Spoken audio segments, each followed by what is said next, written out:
Hi hello வணக்கம். இன்னைக்கு நான் உங்களுக்கு என்ன படம் கொண்டு வந்திருக்கேன் அப்படின்னா, மலையாளத்தில் ரிலீஸ் ஆன சவுண்ட் ஆஃப் பூட் அப்படின்னு சொல்லி ஒரு வித்தியாசமான இன்வெஸ்டிகேஷன் படத்தை கொண்டு வந்திருக்கேன். இந்த படத்தோட கதை எப்படி இருக்கும் அப்படின்னா, ரிட்டையர் ஆன நிறைய போலீஸ் ஆஃபீஸர்லாம் இருக்காங்க. அவரை தேடி தேடி கொலை பண்ற ஒரு ஆள் யார் அப்படிங்கிறத ஹீரோ கண்டுபிடிக்க போறாரு. அதுதான் இந்த படத்தோட கதை. கண்டுபிடிக்கும் போது அவருக்கே அறியாம நிறைய ட்விஸ்ட் எல்லாம் இருக்கு. என்ன ஏதுன்னு டீட்டெயிலாக மற்றபடி படம் பார்த்து தெரிஞ்சுக்கலாம். சேனலுக்கு புதுசா இருந்தீங்கன்னா மறக்காம சப்ஸ்கிரைப் பண்ணி பக்கத்தில் இருக்க பெல் ஐக்கானை பிரஸ் பண்ணிக்கோங்க. மறக்காம இந்த வீடியோக்கு ஒரு லைக் கொடுங்க. இப்ப நேர படத்தோட கதைக்குள்ள போவோம். இந்த படத்தோட ஸ்டார்டிங் சீன்லயே சில வருஷத்துக்கு முன்னாடி காமிக்கிறாங்க. ஒரு அழகான கிராமத்துல ஒரு பழைய மாடல்ல ஒரு போலீஸ் ஸ்டேஷனை காமிக்கிறாங்க. அந்த போலீஸ் ஸ்டேஷன்ல லாக்அப்ல வச்சு யாரோ சில பேரை குடும்பப்படுத்துற மாதிரி ஒரு போலீஸ்காரர் யாரோ பண்ணிக்கிட்டு இருக்கிற மாதிரி நமக்கு இங்க காமிக்கிறாங்க. அப்படியே சில வருடங்கள் கழிச்சு இப்ப நமக்கு காமிக்கிறாங்க. கரண்ட் சிச்சுவேஷன்ல ரிட்டையர்மெண்ட் ஆகக்கூடிய ஒரு போலீஸ் ஆபீசர் இருக்காரு. அவருக்காக இறுதியா பாராட்டு விழா நடந்துகிட்டு இருக்கு. சோ இதோட இவர் ரிட்டையர் ஆகிறாரு. அந்த சீனை நமக்கு இங்க காமிச்சிட்டே இருக்கே. அவர் மேடையில பேசிட்டு இருக்காரு. அப்ப தூரத்துல இருந்து ஒரு நபர் யாரோ ஒரு பழைய கண்ணாடியிலிருந்து இவரை வாட்ச் பண்ணிட்டே இருக்காங்க. அப்படியே அந்த ஃபங்க்ஷன்லாம் முடிஞ்சு இப்ப கார்ல போயிட்டு இருக்காங்க. டிரைவர் கிட்ட என்ன சொல்றாருன்னா, இந்த போலீஸ் டிபார்ட்மெண்ட்ல இருந்த வரைக்கும் ரொம்பவே சந்தோஷமா நிறைய விஷயத்தை நான் கண்டுபிடிச்சிருக்கேன். ஆனா என்ன, போலீஸா இருக்கும்போது நமக்கு ஒரு மரியாதை கிடைச்சிருக்கும். அது இப்ப இல்ல. இனிமே நமக்கு அந்த மரியாதை இருக்காது, ஒரு கெத்து இருக்காது அப்படின்னு சொல்லி இவர் பேசிக்கிட்டே வந்துகிட்டு இருக்காரு. அப்படி அந்த டிரைவர் வந்துகிட்டே இருக்கும்போது திடீர்னு ஒரு மரம் குறுக்க விழுகுது. சரி, அந்த மரத்தை தூக்கி ஓரமா வச்சுட்டு அதுக்கப்புறம் வண்டி எடுக்கலாம் சொல்லி டிரைவர் இறங்கி போயிட்டே இருக்கிறாரு. அப்ப இந்த ஆளு வண்டிக்குள்ள இருக்க போலீஸ்காரர் என்ன பண்றாருன்னா, உச்சா அடிக்கலாம் சொல்லி வெளியே வராரு. சரக்கு அடிச்சுக்கிட்டே அப்படியே போறாரு. உச்சா அடிச்சுக்கிட்டு இருக்கும்போது திடீர்னு யாரோ ஒரு மர்ம நபர் வந்து இந்த போலீஸ்காரோட கழுத்தை அறுக்கிறாரு. அறுத்து போட்டு அந்த பக்கம் போறாரு. யாரு எதுக்காக பண்றாங்கன்னு தெரியல. இந்த பக்கம் அந்த டிரைவர் இதெல்லாம் தெரியாம அந்த மரத்தை தூக்கி விட்டுட்டு போலாமா சார்னு ரொம்ப நேரம் கூப்பிட்டு இருக்க. திடீர்னு வந்து பாக்குறாரு. அப்பதான் அவரு அங்க இருக்கிற கல்லு மேல சாஞ்ச மாதிரியே இருக்காரு. கிட்ட வந்து பார்க்கும்போது அவருக்கு ஒரு கழுத்தை அறுத்து கொலை பண்ணி இருக்கிறது தெரியுது. அடுத்த நிமிஷம் இங்க இன்வெஸ்டிகேஷன் நடக்கிறதுக்காக போலீஸ்காரங்களை வர வச்சிருக்காங்க. இங்க நம்ம படத்தோட ஹீரோவை கூட காட்டுறாங்க. சோ இவர் தான் நம்ம படத்தோட ஹீரோ. இவர் இன்வெஸ்டிகேஷன் பண்றதுக்காக வந்திருக்காரு. இப்ப வந்தவர் கொலை நடந்த சம்பவத்தை எல்லாத்தையுமே பாக்குறாரு. அங்க இருக்கிற டிரைவர் தான் இதை ஃபர்ஸ்ட் பாத்துருக்காரு. அவர்கிட்ட விசாரிக்கும் போது அவர் நடந்த கதை எல்லாத்தையுமே சொல்லிக்கிட்டு இருக்காரு. அப்போ யாரோ ஒரு மர்ம நபர் தான் கொலை பண்ணிட்டாங்கன்னு சொல்றீங்களான்னு சொல்லிட்டு ஃபாரன்சிக்ல இருந்து நிறைய பேர் வந்திருக்காங்க. எல்லாத்தையும் செக் பண்ணிட்டு போறாங்க. கடைசியா இப்போ இருக்காருல்ல இந்த போலீஸ்காரு, அவருக்கு எதிரி யாராவது இருக்காங்களா, கடைசியா அவர் யார்கிட்ட எல்லாம் பேசினாரு, நிறைய ஏதாவது கேஸ் விஷயங்கள் கடைசியா பெண்டிங்ல இருக்கிறது, இப்படி இது எல்லாத்தையுமே குறுக்கு விசாரணை ஒரு பக்கம் போய்கிட்டு இருக்கு. அங்க இருக்கிற அசிஸ்டன்ட் சொல்லிட்டு ஹீரோவா அங்க இருந்து கிளம்பலான்னு முடிவு பண்றாரு. வண்டி எடுத்து வந்துகிட்டே இருக்கிறாரு. அப்படி வண்டி எடுத்து வந்துட்டு இருக்கும்போது திடீர்னு யாரோ ஒருத்தவங்க குறுக்க வந்துடுறாங்க. சடனா பிரேக் அடிச்சதுல அந்த அம்மா கீழே விழுந்துடுறாங்க. சோ அவரை போயிட்டு தூக்கி விடுறாங்க. அந்த அம்மா, சாரி தம்பி நான் குறுக்க வந்துட்டேன் அப்படின்னு சொல்லி மன்னிப்பு எல்லாம் கேட்டுக்கிட்டு இருக்க. அப்ப நம்ம ஹீரோ இல்ல நான் கொஞ்சம் கவனமா வண்டி ஓட்டி இருக்கலாம் அப்படின்னு சொல்லி நம்ம ஹீரோ அந்த அம்மா கிட்ட பேசிட்டு இருக்கும்போது அந்த அம்மா கிட்ட ஒரு 100 ரூபாய் நம்ம ஹீரோ கொடுக்குறாரு. இது கை செலவுக்கு வச்சுக்கோங்க அப்படின்னு. ஆனா அந்த அம்மா இருக்காங்க இல்லையா, அவங்க என்ன பண்றாங்கன்னா ஜோசி எல்லாம் சொல்லுவாங்க, நான் யாருக்கிட்ட இப்படி அனாவசியமா காசு வாங்க மாட்டேன், வேணும்னா ஒண்ணு பண்றேன், உங்க கையை காட்டுங்க, நான் ஜாதகம் கணிச்சுட்டு இந்த 100 ரூபாய் வாங்கிக்கிறேன் அப்படின்னு சொல்றாங்க. சரின்னு நம்ம ஹீரோவும் கை எண்ணிட்டுறாரு. ஏன்னா அந்த அம்மாக்கு அந்த காசை கொடுக்கணுங்கிறதாக தான் கை எண்ணிட்டுறாரு. ஹீரோக்கு ஜாதகத்துல பெருசா விருப்பம் எல்லாம் கிடையாது. அந்த அம்மா கையை பார்த்த உடனே கட்ட என்ன சொல்லுதுமா அப்படின்னு சொல்லி இவர் கேட்க, உங்களுக்கு நிறைய கண்டம் இருக்குது, உசிரிக்கே ஆபத்து இருக்கு அப்படின்னு சொல்றாங்க. நம்ம ஹீரோ சிரிச்சுக்கிட்டே, அந்த ஆபத்தெல்லாம் நான் பாத்துக்கிறேன், இந்த காசை நீங்க எடுத்துக்கங்க, பாத்து போங்க அப்படின்னு சொல்லி வழி அனுப்பிட்டு நம்ம ஹீரோ திரும்ப வழக்கம் போல வண்டி எடுத்துட்டு வராரு. இப்போ அடுத்த நாள் காலையில காமிக்கிறாங்க. நம்ம ஹீரோக்கு ஒரு போன் கால் வருது. ரிட்டையர் ஆன ஒரு ஐஜி ஒருத்தர் இருக்காரு நம்பியாருன்னு சொல்லிட்டு. சோ அவர் இப்ப கால் பண்ணி ஏதோ மீட் பண்ணணும், கொஞ்சம் அர்ஜென்ட்னு சொன்னதால நம்ம ஹீரோ இங்கிருந்து கிளம்பி போறாரு. ஹீரோ வீட்டுக்குள்ள போயிட்டு அந்த போலீஸ்காரரை தேடிக்கிட்டே இருக்கிறாரு. அப்படியே இவர் போகும்போது அந்த வீட்டுல நிறைய போஸ்டர்ல நிறைய ஹீரோயின்ஸோட கலர் போட்டோ எல்லாம் எடுத்து வச்சிருக்கிறத நம்ம ஹீரோ பாத்துக்கிட்டு இருக்க. அது எல்லாமே என்னோட தான் அப்படின்னு சொல்லிட்டு வந்த விஷயத்தை பத்தி பேசலாம்னு சொல்லி நம்ம ஹீரோவும் நம்ம போலீஸ்காரும் உட்காந்து பேச ஆரம்பிக்கிறாங்க. விஷயம் என்ன அப்படின்னா, இந்த ரிட்டையர்மெண்ட் ஆன இந்த நம்பியார் இருக்காரு இல்லையா, இவரோட பொண்ணு ஒருத்தி காணாம போயிட்டாலாம். அந்த பொண்ணு ரொம்ப பாசமா வளர்த்த பொண்ணு. எது செய்யறதா இருந்தாலும் அப்பா கிட்ட சொல்லிட்டு தான் அந்த பொண்ணு செய்வாங்க. ஆனா அந்த பொண்ணு திடீர்னு ஒருத்தரை காதலிச்சிருக்க போல. இந்த விஷயமே எவனோ ஒருத்தன் போன் பண்ணி தான் இவர்கிட்ட சொல்லியிருக்காங்க. இந்த மாதிரி உன் பொண்ணு ஒருத்தன் கூட போயிட்டு இருக்கு, இந்த இடத்துல போயிட்டு இருக்கு அப்படிங்கிற மாதிரி எல்லாம் சொல்லியிருக்காங்க. சோ அதுக்கப்புறம் அந்த பொண்ணுக்கு என்ன நடந்துச்சு, எங்க போனா அப்படிங்கறதே தெரியல. ஆனா காதலுங்கிற விஷயமும் இவர்கிட்ட சொல்லல. சோ என் பொண்ணு எங்க இருக்கா, என்ன ஆனா அப்படிங்கறத கண்டுபிடிக்கணும். அவ இப்ப எங்க இருக்கா, ஆக்சுவலி அவ சந்தோஷமா இருக்காளாவது கேட்டு தெரிஞ்சுக்கிட்டா எனக்கு போதும், மத்தபடி அவளை நான் டிஸ்டர்ப் பண்ண மாட்டேன் அப்படின்னு சொல்லி இங்க இருக்க போலீஸ்காரு நம்ம ஹீரோ கிட்ட சொல்லிட்டு இருக்காரு. சரின்ட்டு இப்போ போன் கால் வந்தது இல்லையா, அதெல்லாம் ட்ரேஸ் ஓவர் பண்ண சொல்லிட்டாங்க. கடைசியா எங்க பார்த்தாங்களோ அந்த இடத்துல தேட சொல்லிருக்காங்க. இது ஒரு பக்கம் இன்வெஸ்டிகேஷன் போயிட்டு இருக்குது. இப்போ அந்த காணாம போன பொண்ணு இருக்கா இல்லையா, அந்த பொண்ணு தூங்கிட்டு இருக்கும்போது யாரோ தலைகாணி வச்சு அமுக்கி அந்த பொண்ணு சாகடிக்கிற மாதிரி ஒரு சீனை நமக்கு இங்க காமிக்கிறாங்க. அப்படியே ஹீரோ கண்முழிக்கிறாரு. காலையில விடிஞ்சிருது. நம்பியார் சாரை பார்த்துட்டு வரலாம்னு சொல்லி அவரோட வீட்டுக்கு இப்ப நம்ம ஹீரோ கிளம்புறாரு. வீட்டுக்கு போயிட்டு காலிங் பில்ல ரொம்ப நேரமா அடிக்கிறாங்க. யாரும் கதவு திறக்கல. திடீர்னு ஒருத்தர் மட்டும் வெளியே வராரு. சொல்றாரு. யாருன்னு பார்த்தா என்னோட பேரு ராகுல். சோ இங்க இருக்கிற போலீஸ்காரரை பார்க்கலாம்னு சொல்லி வந்தேன் அப்படிங்கிற மாதிரி இவர் பேசிக்கிட்டு இருக்காரு.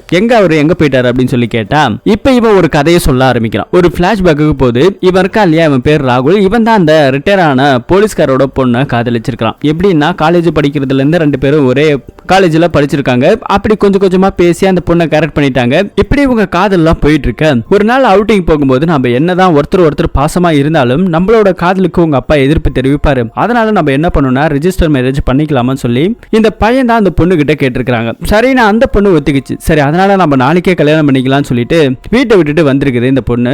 அப்படி இவங்க வீட்டை விட்டு வரும்போது நாளைக்கு கல்யாணம்னா இன்னைக்கு ஒரு இடத்துல ரூம் எடுத்து தங்குன்னு சொல்லி ஒரு சின்ன வீடு இருக்கா, அதுலதான் இங்க ரூம் எடுக்கிறாங்க.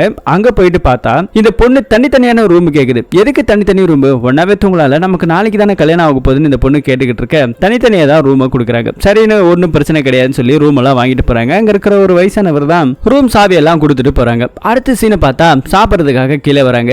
அப்ப கூட அந்த பொண்ணை இவன் விட்டு வைக்கல, காலை விட்டு நோண்டிக்கிட்டே இருக்கான் கீழே. மாப்பிள்ள அவ்வளவு வெறியில இருக்கான். இது ஒரு பக்கம் போய்கிட்டு இருக்க அங்க வந்த வயசானவர் பரிமாற வந்தாங்க இல்லையா, தம்பி நாளைக்கு தானப்பா கல்யாணம், இன்னைக்கே எல்லாத்தையும் பண்ணிடாதப்பா அப்படின்னு சொல்லி கொஞ்சம் நக்கலா பேசிட்டு போறாரு. அந்த பொண்ணு இதெல்லாம் கேட்டு சிரிச்சுக்கிட்டு இருக்கு. பாத்தியா கிழவனுக்கு என்ன கொழுப்பு பாத்தியா அப்படின்னு சொல்லி நம்ம பையனும் இங்க யோசிச்சுக்கிட்டே இருக்கான். சரி வெளியே போயிட்டு வர அப்படின்னு சொல்லி இந்த பையன் வெளியே போயிட்டு வரான். அந்த கேப்ல இந்த வயசானவர் என்ன பண்றாருன்னா இந்த பொண்ணு கிட்ட வந்து, பாப்பா இது பாரு, உன்னோட நல்லதுக்கு தான் சொல்றேன், நீ நினைக்கிற மாதிரி அவன் நல்ல பையன் கிடையாது, அவன் ரொம்ப மோசமான பையன் மாதிரி தெரியுது அப்படின்னு சொல்லும்போது இந்த பொண்ணு கொஞ்சம் கோவப்படுறா. யார் நல்ல பையன் யார் கெட்ட பையன், என் லைஃபுக்கு யார் தேவைன்னு நான் டிசைட் பண்ணுவேன், நீங்க இதெல்லாம் சொல்லாதீங்க அப்படின்னு சொல்லி இந்த பொண்ணு பேசிக்கிட்டு இருக்க. அவனோட செய்கை எல்லாம் பார்த்தல, அவனோட ஆக்டிவிட்டி எல்லாம் பார்த்தல, அவன் கொஞ்சம் வித்தியாசமானவன் அப்படின்னு இந்த பெரியவர் எவ்வளவு சொல்லி இந்த பொண்ணு கேட்கல. அடுத்த சீன்ல பார்த்தா இவன் வெளியே போயிட்டு வந்திருக்கான். அந்த பொண்ணு இருக்கா இல்லையா, அவகிட்ட ஒரு மருந்து மாதிரி காமிக்கிறான். இது என்னடா மருந்து அப்படின்னு சொல்லி கேட்டா இது ஒரு மயக்க மருந்து தான். இந்த வயசானவன் இருக்கா இல்லையா, அவனுக்கு கலந்து கொடுத்துறேன், இன்னைக்கு நாம 2 பேரும் ஜாலியா இருக்கலாம் அப்படின்னு சொல்லி ஒரு பிளான போட்டுருக்கான். ஏன்னா அவன் அடிக்கடி வந்து டிஸ்டர்ப் பண்ணிக்கிட்டே இருக்கான். அப்படின்னு இந்த பொண்ணு கிட்ட பேசிட்டே இருக்க அந்த வயசானவர் இங்க வந்துறாரு. இந்த பொண்ணு நீ பேசிட்டு வரியா அப்படின்னு சொல்லிட்டு இந்த பொண்ணு அங்க இருந்து கிளம்புது. இப்ப வந்திருக்காருல இந்த பையன் கிட்ட இவரு என்ன சொல்றாருன்னா, இது பார்ப்பா, நீ நினைக்கிற மாதிரி அந்த பொண்ணு சாதாரண பொண்ணே கிடையாது, நீ இல்லாத நேரத்துல அந்த பொண்ணோட ஆக்டிவிட்டி எல்லாம் பார்த்தேன், அந்த பொண்ணு உனக்கு செட்டே ஆக மாட்டான், நீ பார்க்க ரொம்ப அழகா இருக்க, அம்சமா இருக்க, உனக்காக நிறைய பொண்ணுங்களாம் இருப்பாங்க, அந்த பொண்ணை ஏதாவது கல்யாணம் பண்ணிக்கலாம்ல அப்படின்னு சொல்லி இவர் பேசிக்கிட்டு இருக்க. இவரும் அந்த பொண்ணு மாதிரி தான் கோவப்படுறாரு. யார் எனக்கு வேணும், யார் முக்கியம் அப்படின்னு சொல்லி எல்லாமே எனக்கு தெரியும், நீங்க எதுவும் சொல்ல வேண்டாம்னு சொல்லிட்டு அங்கேயே அந்த கிழவனோட சட்டையை பிடிக்கிறாரு. சரி, நான் அந்த கிழவன் அங்க இருந்து கிளம்பி போயிட்டாரு. அதுக்கப்புறம் இந்த பையன் என்ன பண்றாருன்னா போயிட்டு ஒரு ஜூஸ் ஒண்ணு போடுறாரு. அந்த ஜூஸ்ல எடுத்துட்டு வந்தார் இல்லையா அந்த மயக்கம் வருது, அதை எல்லாத்தையும் கலந்துடுறான். கலந்து அவர்கிட்ட கொடுத்துட்டு இது குடிங்க, ஏதோ கொஞ்சம் கோவத்துல பேசிட்டோம், கொஞ்சம் டென்ஷன் குறையும் அப்படின்னு சொல்லி நாசுக்கா அந்த பெரியவர்கிட்ட கொடுத்துறாங்க. சரி நீ போப்பா, நான் குடிச்சிட்டு வரேன்னு சொல்லிட்டு இந்த பெரியவர் அங்க இருக்க கிச்சன்ல வேலை பார்த்துட்டு இருக்காரு. இந்த பையன் வெளியே வந்து உட்கார்ந்து இருக்கிறான். அந்த கிழவன் வந்து நின்றுகிட்டு இருக்க மயக்கம் வர மாதிரி இருக்குப்பான்னு சொல்லி பொத்துன்னு அப்படியே சாய்வ ஆரம்பிக்கிறான். பாவம் அந்த கிழவனுக்கு தூக்க மாத்திரையை கலந்து கொடுத்துருக்கான். ஆளு மயக்கத்துல இப்ப விழுந்துட்டாரு, நல்லா தூங்கிட்டு இருக்க. இப்ப நம்ம பையன் என்ன பண்றான்னா அந்த பொண்ணோட ரூமுக்கு போறான். அந்த பொண்ணு கிட்ட போயிட்டு ரூம் எல்லாம் பார்த்தா ரூம்ல அந்த பொண்ணு இல்ல. சரி பாத்ரூம்ல தான் குளிச்சுக்கிட்டு இருக்கியா, ரெடி ஆயிட்டு இருக்கா, நான் உள்ள வரவா அப்படின்னு சொல்லி இவன் பேசிக்கிட்டு இருக்கேன். அந்த பொண்ணு கிட்ட இருந்து எந்த ஒரு ரெஸ்பான்ஸுமே இல்ல. திடீர்னு கதவு திறந்து பார்த்தா அந்த பொண்ணு அந்த ரூம்லயே இல்ல. இவனா பயந்து போறான், என்ன ஆச்சு ஏதாச்சும் தெரியாம இருக்க. திடீர்னு பின்னாடி இன்னும் கழுத்தை பிடிச்சி நெருக்கிற மாதிரி யாருன்னு பார்த்தா அந்த கிழவன் தான் வந்திருக்கான். என்னடா நீ குடிச்ச ஜூஸை குடிச்சிட்டு நான் மயங்கி தூங்குவேன்னு நினைச்சியா, அப்படியெல்லாம் தூங்க மாட்டேன்டா அப்படின்னு சொல்லி இவன் பேசிக்கிட்டு இருக்க. இந்த பையன் அந்த கிழவனோட சட்டையை பிடிச்சு அடிக்கிறான், தள்ளி விடுறான். என் காதுல நீ என்னடா பண்ண, எங்கடா வச்சிருக்க அப்படின்னு சொல்லி கேட்டுக்கிட்டு இருக்க. இது பாரு, நீ அடிக்கிற மாதிரி நானும் ஒன்னு அடிக்க முடியும், நீ நினைக்கிற மாதிரி ஆளு நான் கிடையாது, வயசு தான் ஆயிடுச்சுன்னு நினைக்காத, என்கிட்ட இருக்க பலம் அதே மாதிரி தான் இருக்கு, உன் காதலி உனக்கு வேணும்னா நான் சொல்றதான் நீ கேட்கணும், என்ன சொல்லு அப்படின்னு சொல்லி கேட்டா ஒரு லெட்டர் ஒண்ணு கொடுக்குறாரு. அதுல ஒரு அட்ரஸ் இருக்கு, இந்த அட்ரஸுக்கு போ, என் பொண்டாட்டி இருப்பாவளை நீ கொலை பண்ணணும் அப்படின்னு சொன்னா. எதுக்காக அவளை கொலை பண்ண சொல்ற, உனக்கு என்ன கிறுக்கான்னு சொல்லும்போது அந்த பொண்ணு இவனுக்கு ஏதோ துரோகம் பண்ணிருக்கு. சோ பொண்டாட்டி இவனுக்கு ஏதோ துரோகம் பண்ணிடுச்சு, அதனால அவ இந்த உலகத்துல வாழ்றதுக்கு தகுதி இல்லாதவ, அவளை நீ கொலை பண்ணிட்டு வந்தனா உன்னோட காதலி உனக்கு கிடைக்கும் அப்படிங்கிற மாதிரி இந்த கிழவன் சொல்லி இருக்கிறான். சோ அதுக்கப்புறம் என்ன பண்றதுன்னு தெரியாம இவனோட காதலியோட அப்பா போலீஸ்காரர் தானே, அவரை பார்த்து நடந்த விஷயத்தை எல்லாத்தையும் சொல்லலாமே சொல்லிட்டு இங்க வீட்டுக்கு வந்திருக்கிறாரு. நடந்த விஷயத்தெல்லாம் சொன்னோன்னு ஒரு நிமிஷம் இருப்பா வரேன்னு சொல்லிட்டு வெளியே போன மனுஷன் இன்னுமே காணாம, என் போன் வேற சுவிட்ச் ஆஃப் ஆயிடுச்சு, உங்களுக்கு ஏதாவது போன் பண்ணாங்களா சார் அப்படின்னு சொல்லி வந்திருக்க நம்ம ஹீரோ கிட்ட கேட்டா ஹீரோக்கு ஒரே ஷாக். சரி ஒன்னும் பதட்டப்படாத, நீ இங்கேயே இரு, எந்த அட்ரஸ் அதுன்னு சொல்லிட்டு அந்த லாட்ஜோட அட்ரஸை வாங்கிட்டு நம்ம ஹீரோ வேகமா போறாரு. அந்த அட்ரஸுக்கு போய் பாக்குறாரு. அந்த அட்ரஸுக்கு போய் பார்த்தா அந்த வயசான கிழவன் இருக்கிறான். சோ அவன்கிட்ட நம்ம ஹீரோ துப்பாக்கி நெத்தி முனையில வச்சு அவனை மிரட்ட ஆரம்பிக்கிறாரு. அப்படி மிரட்டிட்டு இருக்கும்போது அவன் என்ன சொல்றான்னா, இது பாருங்க நான் அந்த பொண்ணு எதுவுமே பண்ணல அப்படின்னு சொல்லிட்டு இருக்கான். ராகுல் என்கிட்ட எல்லா விஷயத்தையும் சொல்லிட்டான், நீ தான் அந்த பொண்ணை எங்கே கடத்தி வச்சிருக்க, ஒழுங்கா சொல்லுடா இல்லனா உன்னை கொன்னுடுவா அப்படின்னு சொல்லி மிரட்டும் போதுதான் இவர் என்ன பண்றாருன்னா உள்ளுக்குள்ள கூட்டிட்டு போறாரு. போறாரு. அங்க போய் பார்த்தா அந்த பொண்ணு பேச்சு மூச்சு இல்லாம இறந்து போய் கிடக்குறா. சோ என்ன நடந்துச்சு அப்படிங்கிற மாதிரி இப்போ ஒரு பிளாஷ்பேக் ஒன்னு சொல்ல ஆரம்பிக்கிறாரு இந்த வயசானவர்.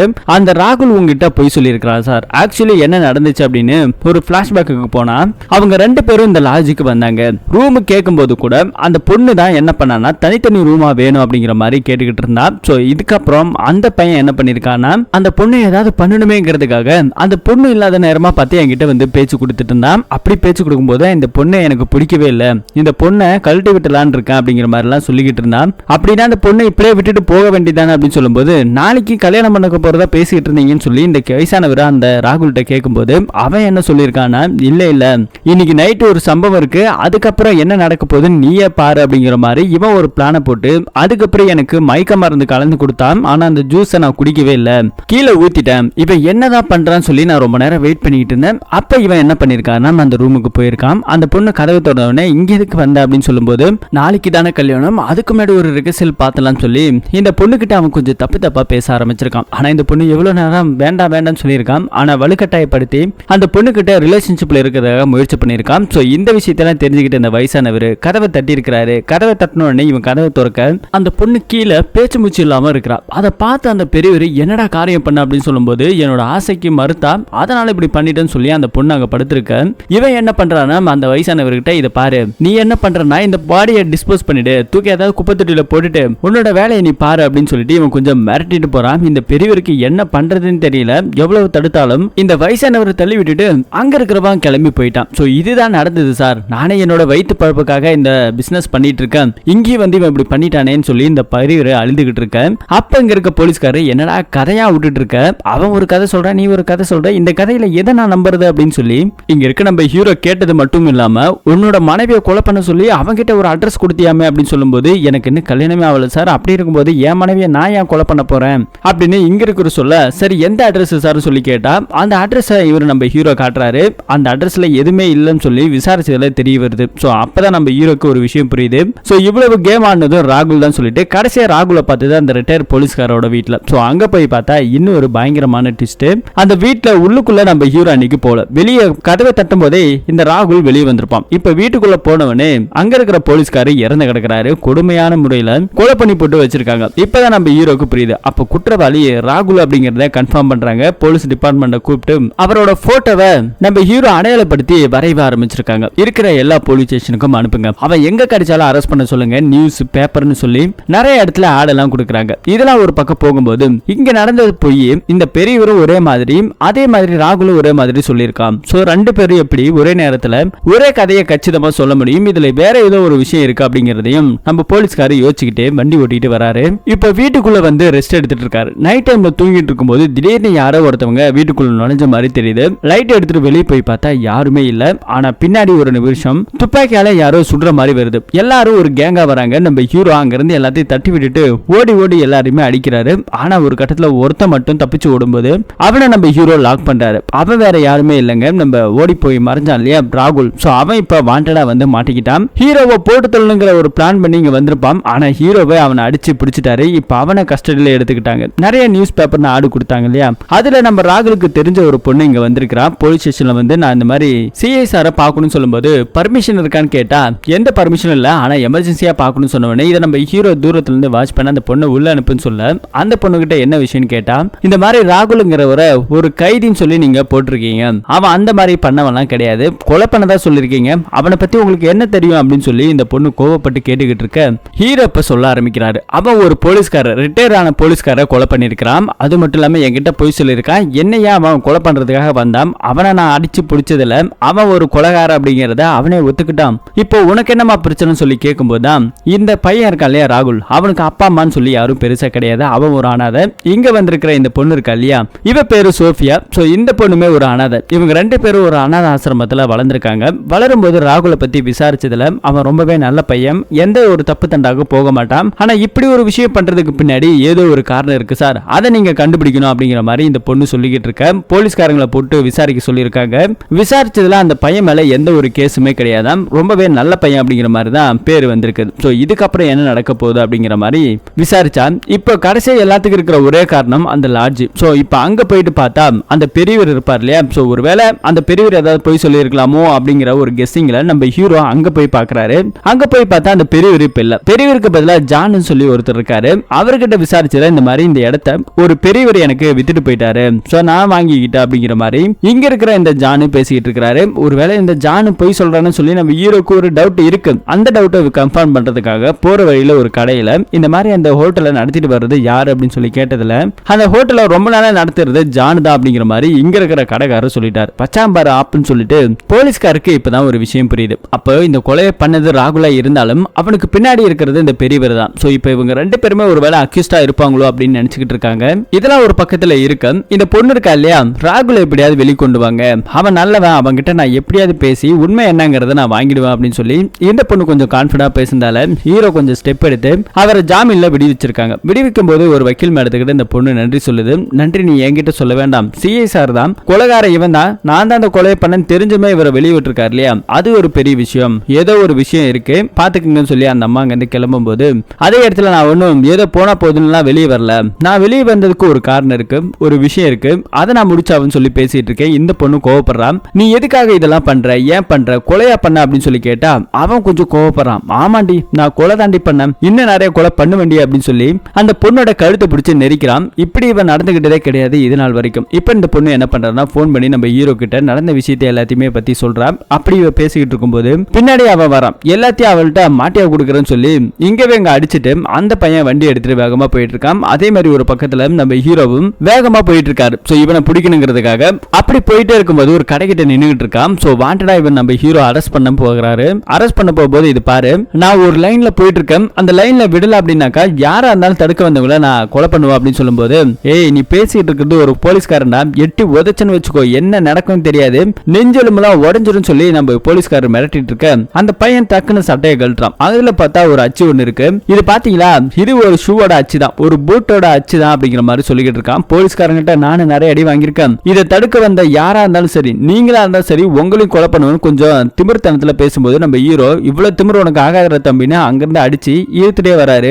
அப்படி இழுத்துட்டு வரும்போது ஒரு அம்மா ஜோசியம் பார்த்தாங்க இல்லையா, அந்த அம்மா கிட்ட அங்க எதிர்ச்சா போயிட்டு இவன் பாரு இவன் நல்லவனா கெட்டவனா அப்படின்னு சொல்லி கேட்கும்போது அந்த அம்மா இந்த ராகுலோட கையை பார்த்துட்டு இவன் ஒரு கொலைகாரன், இவன் நிறைய கொலைகளை பண்ணியிருக்கான், கொலைக்கான ஆதாரம் அப்படியே கையிலே தெரியுது அப்படின்னு சொல்லி அந்த அம்மா ஒரு முருகர் டாலர் ஒன்று இருக்கும், அதை பிடிச்சிதான் எல்லாத்தையும் கணிச்சு சொல்றாங்க. இந்த விஷயத்த நோட் பண்ணிக்கங்க. அப்படியே இங்க இருக்கிற நம்ம பையனை காமிக்கிறாங்க. அவன் என்ன சொல்றான்னா, வாழ்க்கையில முதல் முறையா ஒரு ஜோசியத்தை பார்த்து அரெஸ்ட் பண்ண முதல் போலீஸ்காரன் நீயா தான் இருப்ப, சரியான சாமியார் போலீஸா இருப்பியோ அப்படின்னு சொல்லி இவன் திட்டிக்கிட்டு இருக்க வலுக்கட்டாயமா அவனை அரெஸ்ட் பண்ணி கூட்டிட்டு போறாங்க. இதெல்லாம் ஒரு பக்கத்துல நடந்துகிட்டு இருக்க நம்ம ஹீரோ இறந்து போன அந்த ரிட்டையர் போலீஸ்காரர் இருக்கார் இல்லையா, அவரை பத்தின ஒரு சில விஷயங்களை அப்படியே நியூஸ் பேப்பர்ல ஏதோ ஒரு விஷயத்தை கேதர் பண்ணிட்டே இருக்காரு. அன்னைக்கு நைட்டு திரும்ப ஏதோ ஒரு சில அட்டெம்ப்ட் நடக்க வர மாதிரி தெரியுது. அங்க இருந்து தப்பிச்சு ஓடுறவங்கள நம்ம ஹீரோ துப்பாக்கியால சுடுறாரு. சுட்டதுக்கான ரத்த குணம் அங்க இருக்கிற இலை மேல பட்டிருக்குது. இதுல பட்டதை பார்த்தோன்னே நம்ம ஹீரோ வந்தவங்களை நம்ம சுட்டிருக்கோம், அப்ப பக்கத்துல ஏதாவது இருப்பாங்களா அப்படின்னு சொல்லி சுத்தி முத்தி தேட ஆரம்பிக்கிறாங்க.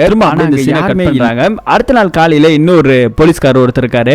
அவரை நம்ம ஹீரோ ஒரு இடத்துக்கு வர சொல்லி இருக்காங்க. சோ வர சொன்னதுக்கு காரணம் என்னையா அப்படின்னு சொல்லி கேட்கும்போது நிறைய போட்டோஸ் எல்லாம் காமிக்கிறாங்க, நிறைய நியூஸ் பேப்பர் எல்லாம் காமிச்சிட்டு இருக்காங்க. அப்படியே கட் பண்ண இன்னொரு சீன்ல இந்த ராகுல அரெஸ்ட் பண்ணியிருந்தார்ல நம்ம ஹீரோ, அவனை விட்டுட்டாரு. சரி போ அப்படின்னு சொல்லிட்டு விட்டுருக்காரு. என்ன காரணம் தெரியல. ஆனா இங்க அந்த ஆசிரமத்துக்கு திரும்ப அந்த பையன் வந்திருக்கான். வந்ததுல அவனுக்கு ஒரு லெட்டர் வந்திருக்கு. அந்த லெட்டரை படிச்சு பார்க்கும்போது ஒரு 15 வருஷத்துக்கு அப்புறம், கிட்டத்தட்ட ஒரு 18-20 வருஷம் கூட ஆயிடுச்சு, அதுக்கப்புறம் இந்த லெட்டர்ல வந்திருக்கு, நான் உன்னோட அப்பா ஒரு 15 வருஷத்துக்கு அப்புறம் திரும்ப நீ இந்த அட்ரஸுக்கு வரணும் அப்படிங்கிற மாதிரி ஏதோ சில விஷயங்கள் இருக்குது. அப்பதான் நம்ம பையனுக்கு புரியுது நம்ம அனாதை கிடையாது, நமக்குன்னு ஒரு குடும்பம் இருக்கு, அந்த இடத்துக்கு போகணும் அப்படிங்கறத தெரிஞ்சுக்கிட்டு வேக வேகமா இவன் போறான் அந்த அட்ரஸுக்கு. ஆனா அங்கதான் இன்னொரு ட்விஸ்ட் காத்திருக்கு இவனுக்கு.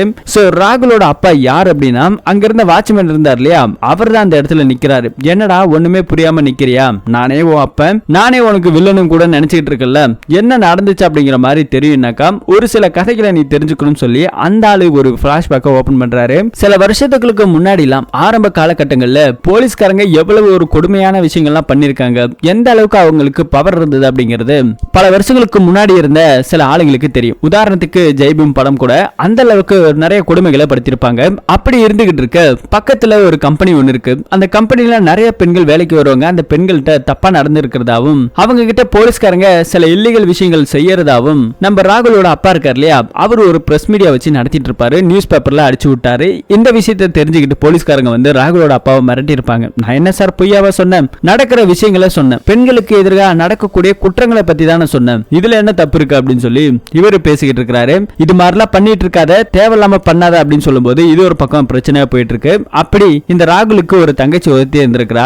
அவ ஸ்கூலுக்கு போகும்போது அவ கூட போயிட்டு இருந்த ஒரு பொண்ணை இவங்க போலீஸ்காரங்க வலுக்கட்டாயமா தூக்கிட்டு போறாங்க. தூக்கிட்டு போய் அந்த பெண்ணு கிட்ட தப்பா நடந்துக்கிறதாவும் தெரியுது. சோ இப்படி அந்த பெண்ணு கிட்ட தப்பா நடந்திருக்கிறத அந்த 3 போலீஸ்காரர் தான். படத்தோட ஆரம்பத்துல ஒரு கொலை நடந்திருக்கும், அந்த போலீஸ்காரம். ரெண்டாவதா ஒரு கொலை நடந்திருக்கும், அந்த போலீஸ்கார். மூணாவதா ஒருத்தர் இருக்கிறார் இல்லையா, அவர் தான் நம்ம ஹீரோ கடைசியா பாக்குறதுக்காக போயிருக்காரு. இப்படி இருக்கிற இந்த 3 போலீஸ்காரர்களும் சேர்ந்துதான் அந்த பொண்ணை ரேப் பண்ணிருக்கிறதா இந்த விஷயத்தை பார்த்துட்டு வந்து அந்த பொண்ணு தான் அப்பா கிட்ட சொல்லி இருக்குது, ராகுலோட அப்பா கிட்ட. அவர் இந்த விஷயத்தை பார்த்துட்டு நியூஸ் பேப்பர்ல அடிச்சிருக்காரு.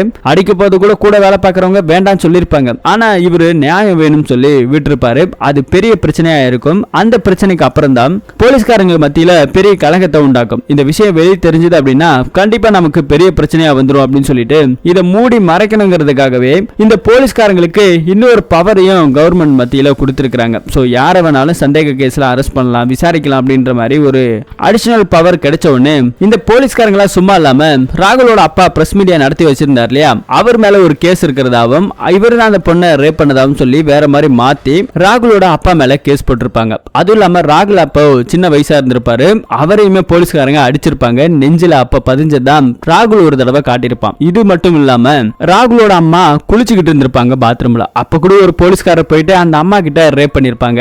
அப்படி அந்த அம்மாவோட முகத்தை நமக்கு காமிக்கல. இன்னொரு சீன்ல ராகுலுக்கு ஒரு தங்கச்சி, அந்த தங்கச்சியுமே போலீஸ்காரங்க வலுக்கட்டாயமா போய் 4-5 பேர் இந்த 3 போலீஸ்காரங்க சேர்ந்து ரேப் பண்ணி அதே இடத்துல அந்த பொண்ணு தாங்க முடியாம இறந்து போயிருக்கிறான். சோ இது எல்லாமே இந்த ராகுலோட அப்பா கண்ணு முன்னாடியே நடந்திருக்கு. அதே இடத்துல ராகுல அடிச்சிருக்காங்க. அடிச்சது இல்லாம இந்த கேஸ் முடிக்கணுங்கிறத உயிரோட விட்டதால கேஸ் இவங்க மேல போட்டிருக்காங்க. பல வருஷம் நிறைய தண்டனைகளை அனுபவிச்சிருக்காரு. ஜெயில இருக்கும்போது ஒவ்வொரு நாளும் செத்து செத்து துடிச்சிருக்கண்டா, இது நம்ம குடும்பத்துக்கு நடந்த ஒரு துரோகம் அப்படின்னு சொல்லி இது எல்லாத்தையுமே சொல்லிக்கிட்டு இருக்காரு தன் பையன் கிட்ட.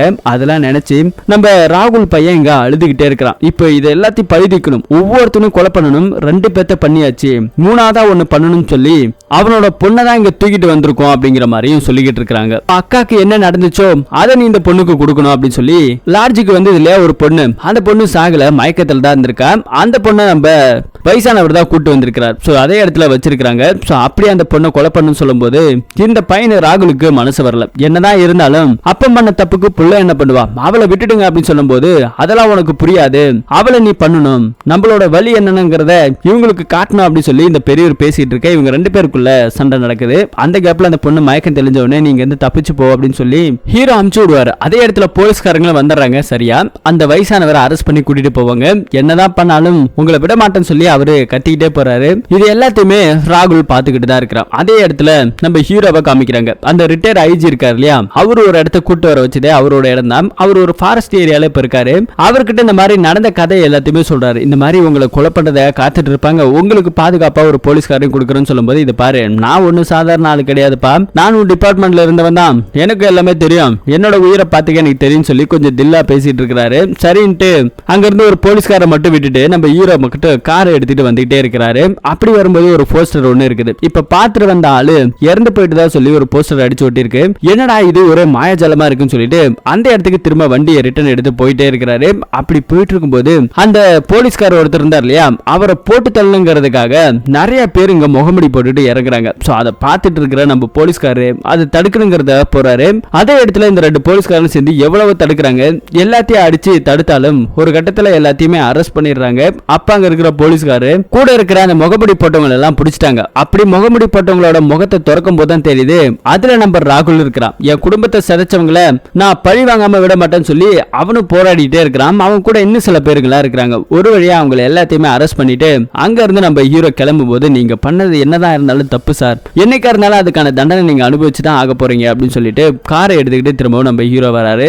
அப்படி வந்துகிட்டு இருக்கும்போது திரும்பவும் அதே மாதிரி நியூஸ் பேப்பர் ஒட்டி இருக்குது. ஏற்கனவே ஓட்டின நியூஸ் பேப்பரை இந்த போலீஸ்காரங்க ஆளுங்களே கிழிச்சு போட்டிருப்பாங்க. ஆனா இது புதுசா ஓட்டின மாதிரி இருக்குது. 3 போலீஸ்காரங்க சேர்ந்த மாதிரி ஒட்டி இருக்கு.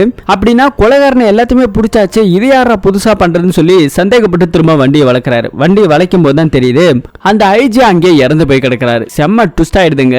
அந்த ஐஜி யார் கொலை பண்ணாங்கிறத கூட நம்ம ஹீரோவால கணிக்க முடியல. ஆனா அவரோட கையில இருந்து ஒரு விஷயத்தை எடுக்கிறாரு. திரும்ப அந்த அக்யூஸ்டுங்களை கைது பண்ணி கூட்டிட்டே வந்துகிட்டு இருக்காரு. டெட் பாடியில அனுப்பியாச்சு. ஒரு இடத்துக்கு நம்ம ஹீரோ வழக்கம் போல வருவார் இல்லையா, அதே இடத்துல ஒரு பொண்ணு ஷூக்கு பாலிஷ் பண்ணிட்டு இருக்கா. அது நம்ம ஹீரோ ஷூ பாலிஷ் பண்ணி முடிச்சதுக்கு அப்புறம் பக்கத்துல பக்கத்துல ஒரு அம்மா எப்பயுமே ஜோசியம் பார்ப்பாங்க இல்லையா, அவங்க கிட்ட எனக்கு ஜோசியம் பார்க்கணும்னு சொல்லி கேட்கும்போது அந்த கையை அவங்க பார்த்துக்கிட்டே இருக்கிறாங்க. கணிக்கும் போது சும்மானாலும் அப்படியே கையில நெஞ்சில கையை வச்சு கணிக்கிறாங்க. என்னம்மா டாலர் ஏதாவது மிஸ் ஆயிடுச்சு அப்படின்னு சொல்லி கேட்கும்போது அந்த அம்மா திருன்னு முழிக்கிறாங்க. அப்பதான் ஒரு விஷயம் தெரிய வருது. இந்த போலீஸ்காரங்க போனதுக்கு அப்புறம் இந்த கடைசியா ரிட்டையர் ஆன போலீஸ்கார கொலை பண்றதுக்காக ஒரு கேங் வந்தது இல்லையா, அதுல ஒருத்தவங்க மட்டும் அதே தோட்டத்துல மறைஞ்சிருப்பாங்க. இவங்களை எல்லாத்தையும் பிடிச்சாச்சு, அரெஸ்ட் பண்ணி கூட்டிட்டு போயிடலாம்னு சொல்லி தனியுமே விட்டுட்டு போனதுக்கு அப்புறம் ஒளிஞ்சிருந்த ஒரு ஆள் நபர் வந்துதான் இந்த போலீஸ்காரரை கத்தியால கொலை பண்ணிருக்காங்க. கொலை பண்ணும்போது அந்த போலீஸ்காரர் தடுத்திருப்பாரு. தடுக்கும் போது கழுத்தை பிடிச்சி நெரிக்கிருப்பாங்க. நெரிக்கும் போது அவரோட கையில ஏதோ ஒண்ணு வந்திருக்குது. கடைசியா நம்ம ஹீரோ கூட எடுத்துருப்பாரு பாருங்க. அதை இங்க இந்த அம்மா முன்னாடி ஓபன் பண்ணி பாக்குறாங்க. ஒரு முருகரோட டாலர் ஒரு சீன்ல நோட் பண்ணுங்கன்னு சொல்லியிருந்தேன் இல்லையா, அந்த ட்விஸ்ட் இங்க தாங்க ஓபன் ஆகுது. அந்த ரிட்டையர் ஆன போலீஸ்காரரை கொலை பண்ணது இந்த அம்மா தான் அப்படிங்கறத நம்ம ஹீரோ கண்டுபிடிச்சிட்டாரு. ஏன்னா இவங்களோட டாலர் தான் அங்க இருந்திருக்குது. இவங்க தான் கொலை பண்ணாங்க அப்படிங்கிறது தெரிஞ்சிருச்சு. காரணம் என்னன்னா இவங்க குடும்பத்துக்கு நடந்த அநியாயம் நம்ம ஹீரோ கண்டுபிடிச்சு விட்டாப்ல. சோ இதுதான் நடந்துச்சு. அதை படிதிக்க தான் இவங்க எல்லாத்தையும் பண்ணிருக்காங்க. சோ ஆனா இருந்தாலும் நம்ம ஹீரோ உங்களுக்கு நடந்தது அநியாயம் தான் அப்படிங்கிற மாதிரி சொல்லிட்டு இந்த அம்மாவை அரெஸ்ட் பண்ணல விட்டுறாங்க. மற்ற பேர்லாம் தப்பு பண்ணதுக்கான தண்டனையும் வாங்கி கொடுக்குறாரு. அப்படியே இந்த படத்தோட ஸ்டோரி முடியுது. இந்த படத்தோட கதை எப்படி இருக்கு அப்படிங்கறத கமெண்ட் செக்ஷன்ல சொல்லுங்க. இது மாதிரியான இன்ட்ரெஸ்டிங்கான கதையை தெரிஞ்சுக்கணும்னா மறக்காம நம்ம சேனலை சப்ஸ்கிரைப் பண்ணி சப்போர்ட் பண்ணி வைங்க. இது மாதிரி நிறைய வீடியோ உங்களுக்கு கொண்டு வந்து சேர்க்கிறேன். மீண்டும் ஒரு நல்ல படத்தோட கதையில சந்திப்போம். தேங்க்யூ.